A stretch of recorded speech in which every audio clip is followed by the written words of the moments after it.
ওর ছাড়া আর কিছুই চেনে না। ওকে খবর দিয়েছি এক্ষুনি এলো বলে। রাজামশাই, কৃষ্ণনগরের মন্ত্রী এসেছেন। ওকে ভেতরে পাঠিয়ে দাও। প্রণাম খাম্বাজরাজ। এ কি রানীমা, আপনি? আমি তোমাদের কৃষ্ণনগরের রানীমা নই, আমার নাম ললনা। আমি হরেক রকমের গলায় কথা বলতে পারি। এটা আমার আসল গলা। ওরে বাবা রে বাবা রে বাবা, আপনি তো প্রতিভার জলজ্যান্ত রূপ। একে আপনি কোথা থেকে পেলেন খাম্বাজরাজ? বেশ কিছুদিন আগে একটা যাত্রা দেখতে গিয়ে ললনার সাথে পরিচয় হয়। ওর ব্যাপারে সবকিছু জানার পরে আমার মাথায় একটা বুদ্ধি খেলে যায়। তাই আপনি আমাকে ডেকে পাঠিয়েছেন, তাই তো? একদম তাই। আমার একটা পরিকল্পনা আছে। ছলে বলে কৌশলে ওই কৃষ্ণনগরের আসল রানীকে কিছুদিনের জন্য বাইরে পাঠাতে হবে, আর সেই সুযোগে সেসব দায়িত্ব আমার ওপরে ছেড়ে দিন। আমি নিজের দায়িত্ব নিয়ে ললনাকে কৃষ্ণনগরের রানীর সমস্ত আদব কায়দা শিখিয়ে দিয়েছি। এখন শুধু আমি বাকি ব্যাপার নিয়ন্ত্রণ করব। এখন মহারাজ বাৎসরিক হিসেব নিয়ে ব্যস্ত, তাই রানীমা চলে যাবেন আর তার বদলে ঢুকবে ললনা দেবী। তাহলে আর দেরি কেন? আজ রাতেই বেরিয়ে পড়ো। আর যদি আমার পরিকল্পনা অনুযায়ী এগোতে পারো, তাহলে কিছুদিন পরে তুমি হয়ে উঠবে কৃষ্ণনগরের রাজা। আমার কত দিনের আশা। চলুন তাহলে। হ্যাঁ চলুন, রাজবাড়ির বাকি ব্যাপার যেতে যেতে বুঝিয়ে দেব। রানীমা কিভাবে কথা বলেন, কাকে কি বলে ডাকেন, রাজবাড়ির কোথায় কি আছে সব।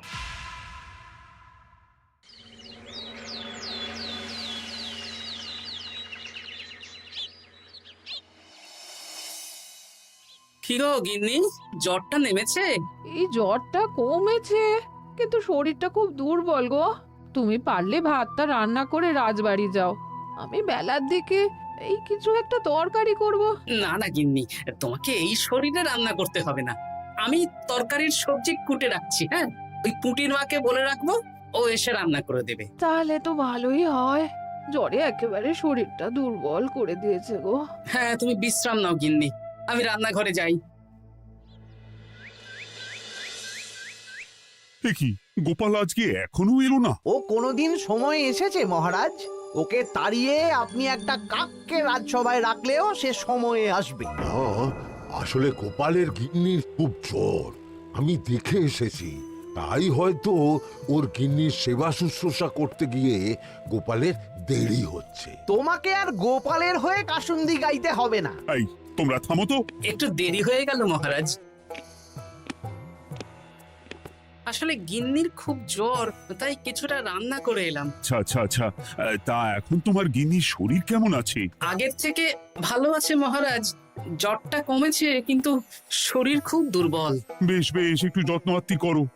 যাই হোক, আজকে সারা বছরের খরচের হিসেব আর আগামী অর্থনৈতিক বছরের প্রকল্প নিয়ে আলোচনা হবে। আলোচনা শুরু করা হোক। বিগত অর্থনৈতিক বছরে বিভিন্ন খাতে মোট খরচ হয়েছে 15,700 মোহর, আর বিভিন্ন কর বাবদ উপার্জন হয়েছে 22,000 মোহর। তাহলে তো মহারাজ ভালোই লাভ হয়েছে। এবার আমাদের দিকে একটু নয়ন মেলে তাকালেই হয়। সেসব তো দেখবই, কিন্তু তার আগে আমি মন্ত্রীর সাথে বিগত বছরের সব খরচ নিয়ে হিসেবে বসবো। হ্যাঁ, বেশিরভাগ দায়িত্ব তো মন্ত্রীমশাইয়ের কাঁধেই থাকে, তাই উনি কোনো হিসেবে জল দিয়েছেন কিনা সেটাও পরখ করে নেওয়া যাবে। এত কাজের চাপ যাচ্ছে কদিন, শান্তিতে ঘুমোতেও পাচ্ছি না। মন্ত্রী, তুমি আজ বিকেলে রাজবাড়িতে চলে এসো। বিগত অর্থনৈতিক বছরের হিসেবগুলো একবার দুজনে বসে মিলিয়ে নেব। আচ্ছা মহারাজ, যা করার তাড়াতাড়ি করে নিতে হবে। এখন দেরি করলেই এই বছরের প্রকল্পগুলো শুরু করতে দেরি হয়ে যাবে। মহারাজের জয় হোক। বলো প্রহরী, তুমি কি কিছু বলবে? মহারাজ, একজন কালো চাদর মুড়ি দেওয়ার লোক এলেন আর আমার হাতে এই চিঠিটা ধরিয়ে দিয়ে চলে গেলেন। এই গরমে চাদর মুড়ি? অদ্ভুত লোকটা। কি রে বাবা? সর্বনাশ! কি হলো? তোমাদের রানীমার জ্যাঠামশাই খুব অসুস্থ, তাই পরিবারের সবার সাথে দেখা করতে চান। ও মা গো! আজ সভা এখানেই শেষ। এইবার শুরু হবে আসল খেলা। কি বলছেন মহারাজ? হ্যাঁ রানী। আমাকে এক্ষুনি জ্যাঠামশাইয়ের কাছে যাওয়ার বন্দোবস্ত করে দিন মহারাজ। কিন্তু রানী, তোমার জ্যাঠামশাইয়ের বাড়ি কৃষ্ণনগর থেকে ঘোড়ার গাড়িতে গেলেও তো 1.5 দিন সময় লেগে যাবে। এদিকে আমার এত কাজের চাপ। আপনি বরং কয়েকদিন পরে আসুন, আমাকে এক্ষুনি যেতে হবে মহারাজ। বেশ বেশ, আমি তোমার যাওয়ার ব্যবস্থা করছি। সাবধানে যেও রানী, আমি 2-3 দিনের মধ্যেই আসছি।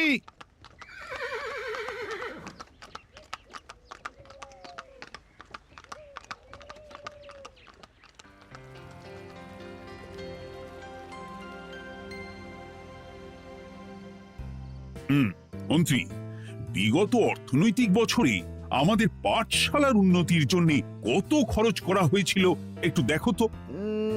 সব মিলিয়ে মোট 150 মোহর মহারাজ। কিন্তু আমার এখানে তো 170 মোহর দেখাচ্ছে। 170 মোহর? তা কি করে হয়?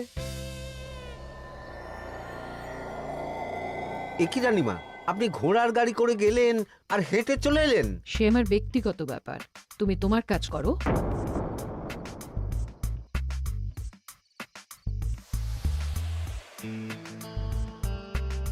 এ কি রানী, তুমি চলে এলে? আমার শরীরটা খুব একটা ভালো লাগছে না মহারাজ, পেটটা কামড়াচ্ছে।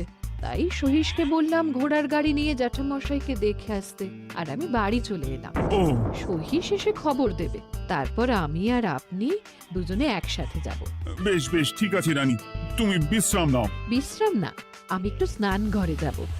পেটটা কেমন মোচড় দিচ্ছে। মহারাজ কিছুই বুঝতে পারেনি, মজা জমবে।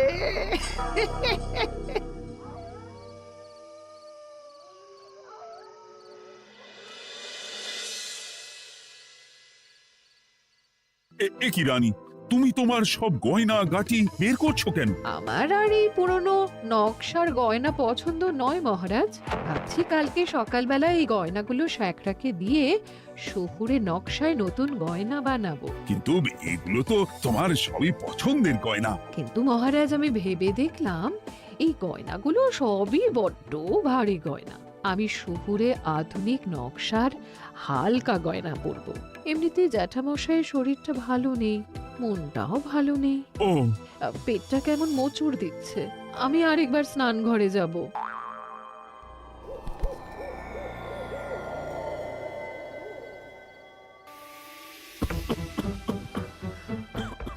ওই তো মন্ত্রী মশাই এসেছে।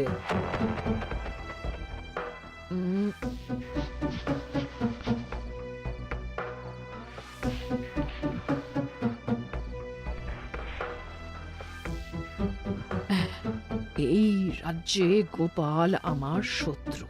কালকে থেকে গোপালকে খাটাবে।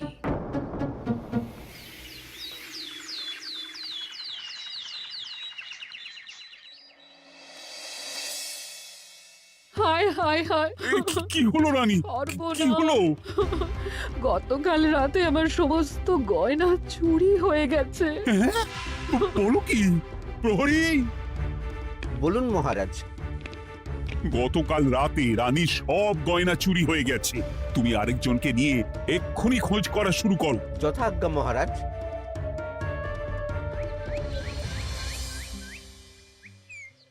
আমার সব গয়না চুরি হয়ে গেল, এবার আমি কি করব? আরে রানী, তুমি কেঁদো না, সেই সকাল থেকে কেঁদেই চলেছো। আমি তো প্রহরীকে খোঁজ করতে পাঠিয়েছি। এই সব প্রহরী কর্মচারী কাউকে বিশ্বাস হয় না আমার। আজ থেকে সবাইকে ছুটি দিয়ে দেব। কি বলছো তুমি? সবাইকে ছুটি দিয়ে দিলে রাজবাড়ির কাজ কে করবে? কেন? আমাদের সবচেয়ে বিশ্বাসযোগ্য সভাসদ গোপাল আজ থেকে রাজবাড়ির সব কাজ গোপাল করবে। কি বলছো? আপনি কি বলতে চাইছেন? গোপাল বিশ্বাসযোগ্য না? হ্যাঁ, গোপাল আমার সবচেয়ে প্রিয়। ওর চেয়ে বিশ্বাসযোগ্য আর কেউ নেই। কিন্তু কোনো কিন্তু না, বলবেন আপনার আদেশ। এক্ষুনি গোপালকে ডেকে পাঠান। যেমন তোমার ইচ্ছে। গোপাল, গতকাল রাতে রানী সব গয়না চুরি হয়ে গেছে, তাও আবার ঘরের ভেতর থেকে। আমি চাই তোমার মতো বিশ্বাসযোগ্য লোকই রাজবাড়ির সমস্ত কাজ করুক। মানেটা ঠিক বুঝতে পারলাম না রানীমা। মানে আমি রাজবাড়ির বেশিরভাগ কর্মচারীকে ছুটি দিয়ে দিচ্ছি, তার বদলে রাজবাড়ির কাজ করবে তুমি। কিন্তু কোনো কিন্তু না। রাজসভার ভাড়ামো অনেক হয়েছে। এবার থেকে তোমার কাজ বাসন মাজা, ঘর মোছা, কাপড় কাচা, পুরো রাজবাড়ি ঝাঁট দিয়ে পরিষ্কার করা। এই সেরেছি। যাও, রান্নাঘর থেকে বাসন নিয়ে পুকুর পাড়ে গিয়ে বাসন মাজবে। এ কি গোপাল, রাজসভা থেকে সোজা পুকুর পাড়ে? এ কি হয়েছে নাকি? হ্যাঁ, খুব হাসি পাচ্ছে না? হাসি তো পাবেই। নতুন রানীমা আসার পরে তোমার এই হাল করে ছেড়ে দিল। নতুন রানীমা? না, আসলে ঘটা বলতে চাইছে রানীমা তোমাকে নতুন চাকরি দিয়ে এই হাল করলো। ও যা হয়েছে ভালো হয়েছে। আমার পেছনে না লেগে নিজের কাজ করুন, যান। কোথায় কি বলতে হয় জানিস না নাকি? অভ্যেস নেই তো, তাই মুখ ফসকে বেরিয়ে গেছে।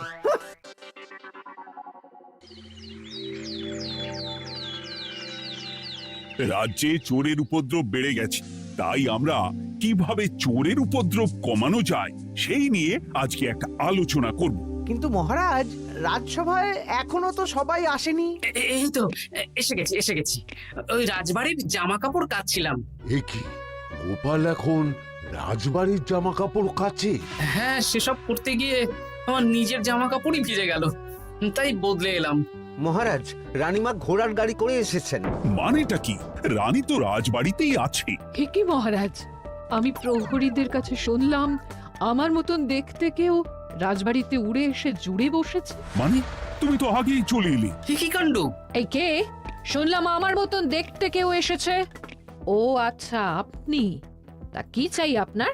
বোঝো কাণ্ড, একরকম দেখতে একরকম গলা। এ বলে আমি আসল, ও বলে আমি। হায় হায় হায়, আসল নকল বোঝাই দায়। একটা নয়, দুটো রানী। আমার জ্যাঠামশাই একদম সুস্থ। এই মহিলা নিশ্চয়ই ভুয়ো চিঠি দিয়ে নিজের রাজবাড়িতে ঢোকার সুযোগ খুঁজছিল। একদম বাজে কথা বলবেন না। আপনি কে সত্যি করে বলুন। সমস্যা সমস্যা, ঘোর সমস্যা। আমার কোনো পাণ্ডিত্য দিয়ে বুঝতে পারছি না কে আসল আর কে নকল। আমি আসল, বিশ্বাস করুন। আমি তো এইমাত্র এলাম। না, আপনি নকল, আমি আসল। কিভাবে বুঝবো? আমি বলবো মহারাজ, এই যে এই রানী আসল। হ্যাঁ, কিন্তু মন্ত্রীমশাই, আপনি কি করে বুঝলেন? না মানে এই রানীমা তোমার উপরে এত ভরসা করে রাজবাড়ির কাজ করাচ্ছেন, কাউকে বিশ্বাস করেননি, একমাত্র তোমাকে বিশ্বাস করেছেন। এত ভালোবাসা, এত বিশ্বাস কার থাকতে পারে বলো? মানে গোপাল, তুমি রাজবাড়ির কি কাজ করছো? বাসন মাজা, ঘর মোছা, বাগান পরিষ্কার, অনেক কাজ করছি রানীমা। আপনার সব গয়না চুরি হয়ে গেল, তাই কাউকে বিশ্বাস করা যাবে না বলে ওই রানীমা আমাকে কাজে রাখলেন। এই ওই বন্ধ করে একটা উপায় বের করো। বেশ বেশ, আমি ধরে নিচ্ছি দুজনেই আসল। তাই আপনাদের দুজনকে আমি পরীক্ষা নেব, দেখব কে উত্তীর্ণ হন। তাই নাও। আপনারা দুজনেই তো সেনাপতিকে চেনেন, বলুন তো সেনাপতির আসল নাম কি? সনাতন সেন। আচ্ছা, আপনাদের বাপের বাড়ি কোথায়? বিজয়গড়। দূর দূর, গড়গড় করে সবই বলে দিচ্ছে। এভাবে হবে না, অন্য কোনো উপায় ভাবো। বেশ, সেনাপতি তলোয়ার দাও তো। দিচ্ছি। এই নিন, এই তলোয়ার দিয়ে মহারাজকে মেরে ফেলুন। আপনাদের মধ্যে কে মারতে চান বলুন। এসব তুমি কি বলছো গোপাল? মহারাজ আমার পতি পরমেশ্বর, ওনাকে আমি মারতে পারি? আমি স্বপ্নেও ভাবতে পারিনি গোপাল তুমি এই জঘন্য কাজ আমাকে করতে বলবে। আমি নিজের প্রাণের আহুতি দিতে পারি, কিন্তু মহারাজের গায়ে একটা আঁচড়ও দিতে পারবো না। উফ, খাম্বাজরাজ বেছে বেছে এক ধুরন্ধর নারীকে পাঠিয়েছেন, কোনো জবাব নেই। আমি বুঝতে পারছি না মহারাজ, এনাদের হাবভাব, কথাবার্তা, রূপ সবই একরকম। তবে যিনি ঘোড়ার গাড়ি চেপে এখন ফিরলেন, তিনি আসল হলেও হতে পারেন। আমি আসল, বিশ্বাস করুন। বললেই হলো? আসল হলে প্রমাণ করুন। বেশ, আজকে আর মাথায় কিছু আসছে না, আমি কাল আসবো। ততক্ষণ আপনারা দুজনে রাজবাড়ির দুটো ঘরে থাকুন। কি ছক মারিতে পড়লাম রে বাবা।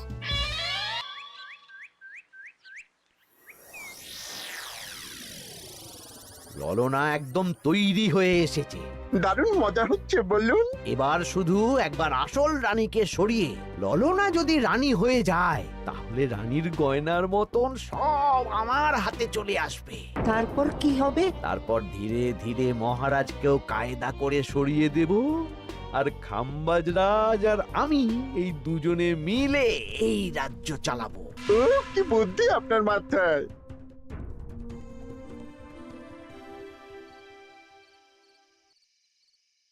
বলছি শোনো না, আমার শাড়িটা একটু ছিঁড়ে গেছে গো। তুমি বাজার থেকে কালকে আমার জন্য একটা শাড়ি নিয়ে আসতে পারবে? হ্যাঁ, আচ্ছা বেশ, নিয়ে আসবো শাড়ি। শাড়ি শাড়ি শাড়ি, এই তো মাথায় বুদ্ধি এসেছে। কাল নয়, আজকেই। গোপাল, তুমি কিছু ভাবতে পারলে? মহারাজ, আপনার দুই রানীকে ডাকুন।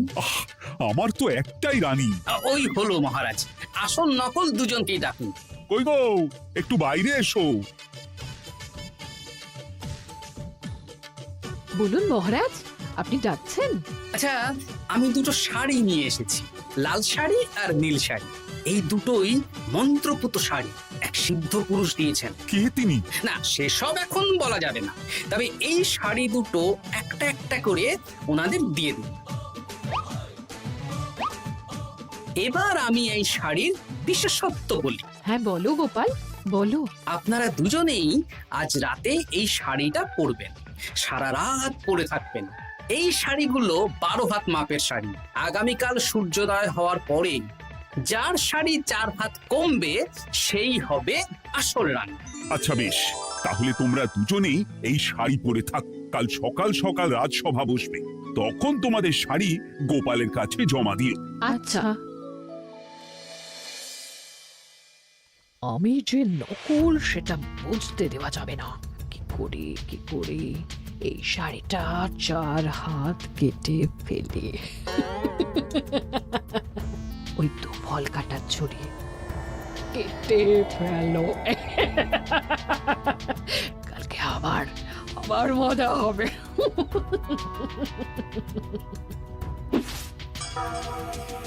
হে ঠাকুর, রক্ষা করো ঠাকুর, আমার শাড়িটা যেন 4 হাত কমে যায়। ঠাকুর রক্ষা করো।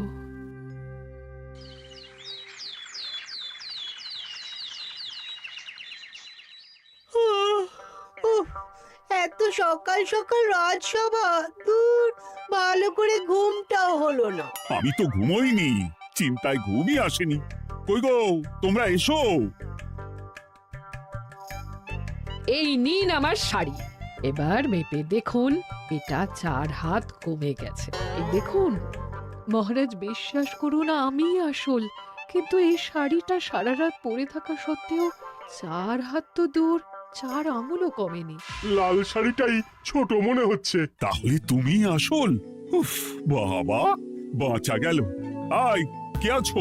এই নকল রানীকে কারাগারে বন্দি করো। দাঁড়ান মহারাজ, বন্দি করতে হলে যার শাড়ি 4 হাত কমে গেছে তাকে বন্দি করুন। কেন? আমার শাড়ি তো 4 হাত কমে গেছে। শর্ত অনুযায়ী যে আসল তার শাড়ি তো 4 হাত কমবে না, আপনি ধরা পড়ে গেছেন নতুন রানীমা। এগুলো কোনো মন্ত্রপুত শাড়িই নয়, এগুলো আমার পরিকল্পনার প্যাচ। আপনি নিশ্চয়ই নিজেকে আসল প্রমাণ করার জন্য শাড়িটা কেটেছেন। না মানে, না না না, তাহলে কমলো কি করে? না মানে হয়ে গেল। সত্যি গোপাল, তোমার বুদ্ধির জবাব নেই।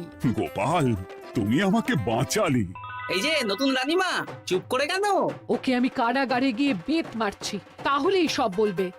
বল, কে তুই বল? আসলে মানে আমার নাম ললনা। আমি যাত্রাপালা করি, অনেক রকম গলায় কথা বলতে পারি। কদিন আগে খাম্বাজ রাজ আর এই মন্ত্রী মশাই